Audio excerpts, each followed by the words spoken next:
শিক্ষার্থীরা, আজকে আমি প্রাচীন ভারতের ইতিহাসের ৪টি গুরুত্বপূর্ণ পর্যায় নিয়ে আলোচনা করব। প্রথমত থাকবে ষোড়শ মহাজনপদ, তারপর আলোচনা করব মেসিডোনীয় আক্রমণ, তারপর আলোচনা করব মৌর্য সাম্রাজ্য এবং সর্বশেষ আলোচনা হবে মৌর্য সাম্রাজ্যের পতনের কারণগুলো নিয়ে। হ্যাঁ শিক্ষার্থীরা, ত্রিপুরা ইউনিভার্সিটির আন্ডারে তোমরা যারা এবছর বিএ ফার্স্ট সেমিস্টারে পড়াশোনা করছো এবং তোমাদের যাদের হিস্ট্রি মেজর সাবজেক্ট রয়েছে, আজকের এই ক্লাসটি সম্পূর্ণ তোমাদের জন্য। আজকের এই ক্লাসে আমি তোমাদের হিস্ট্রি মেজর সাবজেক্ট পেপার 2-এ ইউনিট 2-তে যে টপিকগুলো রয়েছে সেগুলো নিয়েই তোমাদের সামনে বিস্তারিতভাবে আলোচনা করব। তোমাদের হিস্ট্রি মেজর সাবজেক্ট ইউনিট 2-তে প্রথমত যে টপিকটা রয়েছে সেটা হচ্ছে ষোড়শ মহাজনপদ, যেটাকে আমরা 16 মহাজনপদ বলে থাকি। হ্যাঁ শিক্ষার্থীরা, এই 16 মহাজনপদ বা ষোড়শ মহাজনপদ কি, এই বিষয়ে তোমাদের একটা সংক্ষিপ্ত ধারণা অবশ্যই থাকা প্রয়োজন। তো খ্রিস্টপূর্ব ষষ্ঠ শতক নাগাদ ভারতের ছোট ছোট যে আঞ্চলিক রাজ্যগুলো, ওইগুলো থেকে 16টি বৃহৎ রাজ্যের উদ্ভব হয়েছিল, যাদেরকে বলা হয় মহাজনপদ। তো এই যে মহাজনপদ শব্দটা, এটার অর্থ কি? এটার অর্থ হচ্ছে বিশাল জনবসতিপূর্ণ এলাকা, অর্থাৎ একটা বিশাল বড় এলাকা যেখানে জনবসতিপূর্ণ, ওই ধরনের একটা এলাকাকে বলা হয় সাধারণত মহাজনপদ। তো বৌদ্ধ ধর্মগ্রন্থের কথা তোমরা শুনেছ। এই বৌদ্ধ ধর্মগ্রন্থের মধ্যে একটা অংশ হচ্ছে অঙ্গুত্তর নিকায়ে। এটার মধ্যেই এই ষোড়শ মহাজনপদের বিশেষ উল্লেখ পাওয়া যায় বা বিশদভাবে বর্ণনা করা হয়েছে। এই মহাজনপদগুলোর মধ্যে উল্লেখযোগ্য ছিল অঙ্গ, মগধ, কাশী, কুশল, বৃজি, মল্ল, অবন্তী, গান্ধার। এই নামগুলো তোমরা অবশ্যই মনে রাখবে। তো এগুলোর মধ্যে 14টা ছিল রাজতান্ত্রিক, অর্থাৎ রাজারা শাসন করতেন, এবং 2টি ছিল প্রজাতান্ত্রিক। যে 2টি প্রজাতান্ত্রিক ছিল, ওই দুটার নাম ছিল বৃজি এবং মল্ল। মনে রাখবে, এইটার উপরে কিন্তু তোমাদের সংক্ষিপ্ত প্রশ্ন আসতে পারে, শর্ট কোশ্চেন। অর্থাৎ প্রজাতান্ত্রিক বা গণরাজ্য ছিল যে মহাজনপদগুলো, সেগুলোর নাম হচ্ছে বৃজি এবং মল্ল, যেগুলোকে আমরা ডেমোক্রেটিক বলে থাকি। এই সময়ে এই মহাজনপদগুলোর মধ্যে শ্রেষ্ঠত্ব প্রতিষ্ঠার জন্য সবসময় একটা লড়াই চলতো, তার নিজেদের মধ্যে প্রতিযোগিতা চলতো, যুদ্ধ চলতো। একটা মহাজনপদ চাইতো অন্য একটা মহাজনপদের উপর প্রভাব বিস্তার করত, ওই মহাজনপদটাকে দখল করে নেওয়ার জন্য। তো এই যে একটা সবসময় একটা প্রতিযোগিতা, একটা দ্বন্দ্ব, এটা লেগেই থাকতো। তো শেষ পর্যন্ত মগধ, যেটা বর্তমান বিহারের কিছু একটা অংশ জুড়ে অবস্থিত, এটা প্রাকৃতিক সম্পদ, বিশেষভাবে লৌহ, তারপর উর্বর কৃষি জমি এবং শক্তিশালী রাজাদের, যেমন বিম্বিসার, অজাতশত্রু, তারা সাধারণত এই অঞ্চলে বিলং করতেন। তো তাদের কারণে বাকিদের ছাপিয়ে গিয়ে একটা সাম্রাজ্যে পরিণত হয়ে গিয়েছিল, অর্থাৎ অন্যান্য মহাজনপদগুলোর উপর একটা প্রভাব বিস্তার করেছিল, প্রভাব বিস্তার করে বিশাল বড় একটা সাম্রাজ্যে পরিণত হয়ে গিয়েছিল। তো এই যে মগধ, এই মগধের রাজধানী ছিল রাজগৃহ, যেটা পরবর্তীতে এটা পাটলিপুত্র নামকরণ হয়।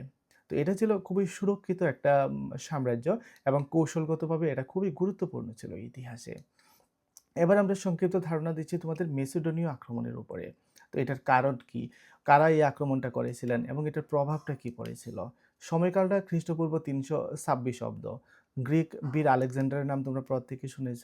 তিনি মেসিডোনের রাজা ছিলেন, তিনি ভারত আক্রমণ করেন, এটাই ছিল মেসিডোনীয় আক্রমণ। তো আক্রমণটা কেন হয়েছিল, আলেকজান্ডার কেন ভারতবর্ষ আক্রমণ করেছিলেন? আলেকজান্ডারের কথা তোমরা সবাই শুনেছ। তো আলেকজান্ডার একজন বিশ্ববিজয়ী বীর হিসেবে সুপরিচিত ছিলেন।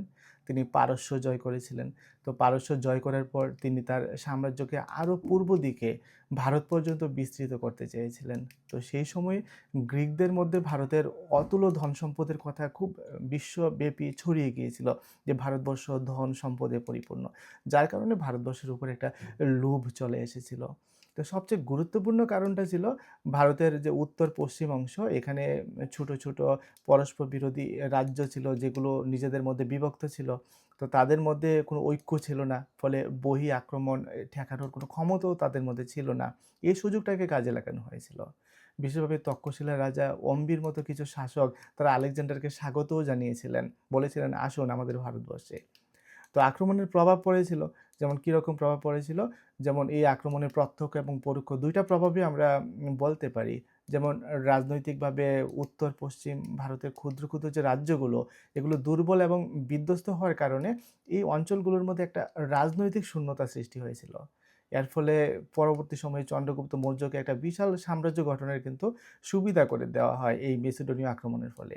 তো অন্যদিকে এই আক্রমণের ফলে ভারত এবং পশ্চিম এশিয়ার মধ্যে যে স্থল এবং জলপথে একটা নতুন বাণিজ্যিক পথ উন্মুক্ত হয়েছিল, যে পথে বাণিজ্য পরবর্তী সময়ে চলতে থাকে। তো সামরিক দিক দিয়েও ভারতীয়রা গ্রিকদের উন্নত যে যুদ্ধ পদ্ধতি এগুলো সম্পর্কে জানতে পারে এই আক্রমণের ফলে।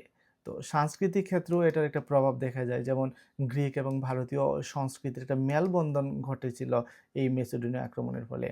ফলে ভারতে কিন্তু গান্ধার শিল্পের মতো একটা নতুন শিল্পরীতির জন্ম হয় পরবর্তী সময়ে। এছাড়াও যে বিভিন্ন গ্রিক লেখকরা তারা বিভিন্ন রচনা করে গেছেন, যে রচনাগুলো থেকে ইতিহাসের নির্দিষ্ট যে কালক্রম, যেটাকে আমরা ক্রোনোলজি বলে থাকি, ওইটা নির্ধারণে অনেকটা সহায়তা পাওয়া যায়।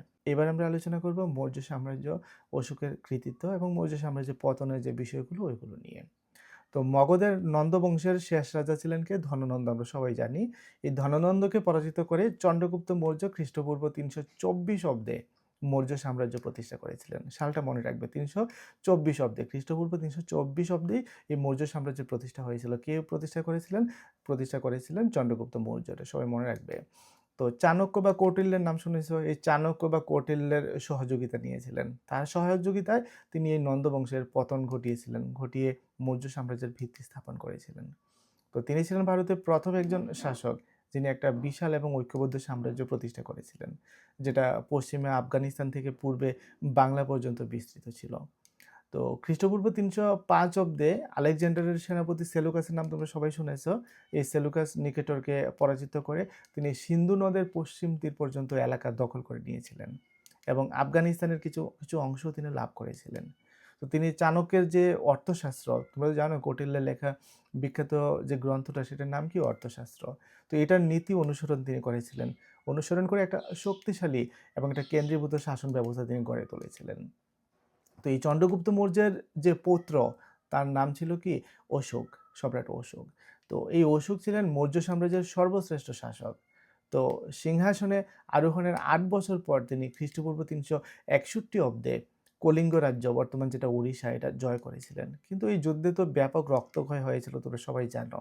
এটা দেখে কিন্তু সম্রাট অশোক গভীরভাবে অনুতপ্ত হয়েছিলেন। তো এর ফলে কিন্তু অশোক যুদ্ধ নীতি চিরতরে ত্যাগ করে দিয়েছিলেন। ত্যাগ করে শান্তি এবং অহিংসার পথ তিনি বেছে নিয়েছিলেন এবং বৌদ্ধ ধর্ম গ্রহণ করেছিলেন।